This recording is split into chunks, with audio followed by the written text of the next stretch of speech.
피부 속 콜라겐 생성을 자극하며 피부가 두꺼워지는 시술이기 때문에 볼륨뿐 아니라 피부결, 탄력, 주름 등 전반적으로 개선하는 바로 노화를 역행하는 시술입니다.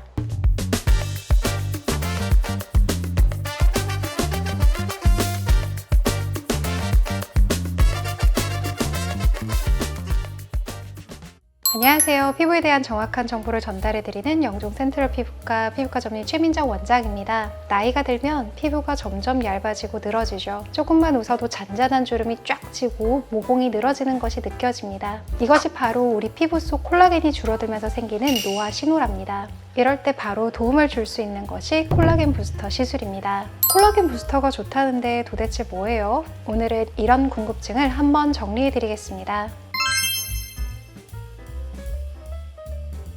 콜라겐은 피부 진피층의 약 70%를 구성하고 있는 성분으로 피부를 탱탱하고 촘촘하게 유지하는 핵심 단백질이에요. 하지만 20대 중반부터 매년 약 1%씩 피부 속에서 자연스럽게 감소하게 되는데요. 이로 인해 30대 후반부터 피부가 급격하게 얇아지면서 움직임이 많은 눈가나 입가에 주름이 잘 보이고 얼굴이 전반적으로 처지고 탄력이 떨어지게 됩니다. 콜라겐 부스터는 이처럼 줄어드는 콜라겐 합성을 피부 속에서 촉진해서 피부 노화를 근본적으로 늦추고 회복시켜주는 역할을 합니다. 단순히 꺼진 부위의 볼륨 채우기가 아닌 피부 속 콜라겐 생성을 자극하며 피부가 두꺼워지는 시술이기 때문에 볼륨뿐 아니라 피부결, 탄력, 주름 등 전반적으로 개선하는 바로 노화를 역행하는 시술입니다. 피부가 두껍고 건강해지면 잔주름이나 모공, 탄력이 함께 개선되면서 작은 표정 변화에도 자글자글하게 지던 주름이 사라지게 됩니다. 이런 콜라겐 부스터들은 서서히 자연스럽게 건강한 변화를 원하시는 분들께 특히 인기가 좋습니다.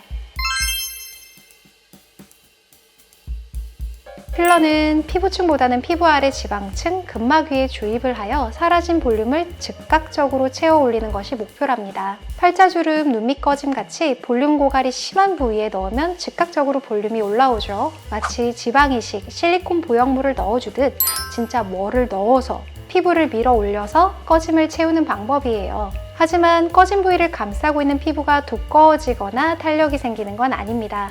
반면 콜라겐 부스터는 피부가 두꺼워지면서 굴곡이 완화되는 느낌입니다. 팔자나 눈 밑의 볼륨은 감소되었지만 그 위를 덮는 피부가 두껍고 탄탄해지는 거예요. 따라서 필러는 볼륨이 심하게 꺼진 분들에게 적합합니다. 아무리 콜라겐 부스터가 피부를 두껍게 만들어줘도 피부가 두꺼워지면서 채울 수 있는 볼륨에는 한계가 있어요. 따라서 저도 심한 팔자주름, 눈밑 꺼짐이 있는 분에게는 콜라겐 부스터의 피부 탄력 증가, 피부가 두꺼워지는 효과만으로는 꺼진 주름을 채우기에 불충분하다고 말씀드리고 있어요. 또한 필러는 즉각적인 효과가 있다는 장점이 있어요. 콜라겐 부스터들이 내 콜라겐으로 전환되어서 효과가 나오는데 최소 2달 이상의 시간이 걸린다면 필러는 시술 직후 바로 결과를 볼 수 있죠. 다만 필러의 경우는 피부 아래 볼륨을 밀어 올리는 느낌이라서 무표정일 때 충분히 볼륨을 교정해서 주름을 없애더라도 여전히 웃거나 표정을 지으면 늘어진 피부는 그대로기 때문에 자잘한 잔주름이 질 수가 있답니다.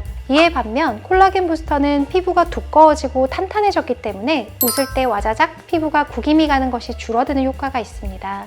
또한 피부 아래 넣은 필러는 시간이 지남에 따라 중력의 영향을 받아서 흘러내림이 발생할 수 있는데요. 그에 비해 콜라겐 부스터는 중력의 영향은 비교적 적은 편이랍니다. 젊었을 때 볼에 있던 점이 나이가 든다고 피부가 처져서 아래로 내려가지 않는 것처럼 물론 약간 이동할 수는 있겠습니다만 콜라겐 부스터는 시술 부위에 피부 자체가 두꺼워지는 것이라서 상대적으로 처짐이나 흘러내림에 대해서는 좀 덜 일어나는 편입니다. 오히려 피부가 두껍고 쫀득해지면서 이런 흘러내림이나 처짐을 방지하기 위해서 하는 시술인 거죠. 정리하면 꺼짐이 깊고 페임이 심해서 볼륨을 많이 채워줘야 하거나 효과를 빨리 봐야 하는 분들에게는 필러를 추천드리고요. 꺼짐보다는 잔주름이 많고 서서히 자연스러운 효과를 기대하신다면 콜라겐 부스터를 선택하시면 됩니다. 콜라겐 부스터들은 여드름이나 봉합수술 흉터, 외상 흉터 등 폐인 흉터를 개선하기 위해서 진피내 주입법을 사용해서 주입합니다. 주로 울트라콜이나 주베룩을 사용하게 되는데요. 콜라겐 부스터는 이렇게 얕은 진피내에 시술할 때는 비교적 시술 부위에 제한이 없어요. 저는 손으로 한 땀 한 땀 얕게 직접 주사를 해주는 편을 선호합니다. 그러나 이런 콜라겐 부스터를 깊은 피부 속에 넓게 깔아서 주사를 해줘서 볼륨업과 함께 전반적으로 넓은 부위의 피부를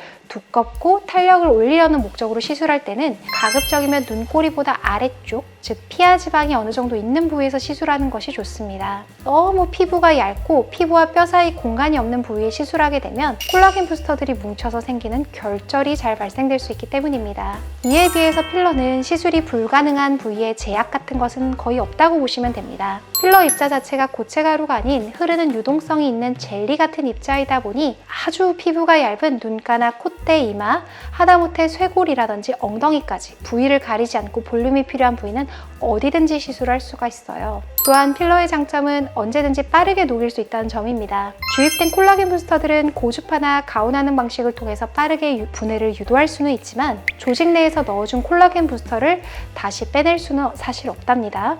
하지만 필러는 가수분해 주사가 있죠. 따라서 조직 내에 주사하면 조직 내에 젤리처럼 머무르던 필러가 물처럼 녹아서 사르르 조직 내에 흡수가 되어 사라지게 됩니다. 따라서 내가 꺼진 볼살을 볼륨업 하는 것이 과연 이쁠지 안 이쁠지 고민이 되신다면 덜컥 스컬트라나 레니스나 볼륨업 시술을 하시기 전에 먼저 필러를 시술해 보시는 것도 좋은 방법이겠습니다. 따라서 뭐가 좋고 뭐가 틀리다는 말은 사실 맞지 않습니다. 내가 원하는 부위나 주름의 상태의 효과를 기대하는 시간에 따라 주베룩을 말하는 분들에게 필러를 추천하기도 하고요. 필러를 하시러 온 분들에게 레디어스를 추천하기도 하는 거죠. 여기까지 이야기하다 보면 이전 영상에서도 비슷한 이야기 들으신 것 같지 않은가요? 제가 에너지 리프팅 설명을 드릴 때 고주파 장비와 같은 에너지 장비들은 피부 심부를 가온시켜서 콜라겐 합성을 촉진시킨다고 말씀드렸어요. 그럼 이전에 말씀드렸던 에너지 기반 장비, 특히 써마지, 써니 같은 고주파 장비와 콜라겐 부스터는 어떻게 다른 걸까요? 고주파 장비는 에너지를 전달하여 피부 속의 섬유모 세포를 자극하여 콜라겐을 만들어내도록 한다고 보시면 맞고요. 콜라겐 부스터들은 자가 콜라겐을 촉진시키는 재료나 구조물을 공급해 주신다고 보면 됩니다. 마치 건물을 짓는 인부 역할을 고주파 장비들이 공급해 준다면 콜라겐 부스터들은 재료와 철근 같은 역할이라고 보면 돼요. 따라서 인력만 공급해주거나 재료만 공급해줘도 피부의 콜라겐 생성 속도는 증가될 수 있긴 하지만 두 가지를 다 공급해주면 확실히 시너지가 나겠죠. 콜라겐 부스터는 단순히 미용 시술이 아닌 피부 노화 예방과 회복을 위한 투자라고 보시면 될 것 같아요. 그럼 어떤 콜라겐 부스터를 선택해야 할지? 이건 다음 영상에서 소개해드리려고 합니다. 오늘 영상이 도움이 되셨다면 좋아요와 구독 부탁드려요. 다음 영상에서 다시 뵙겠습니다. 감사합니다.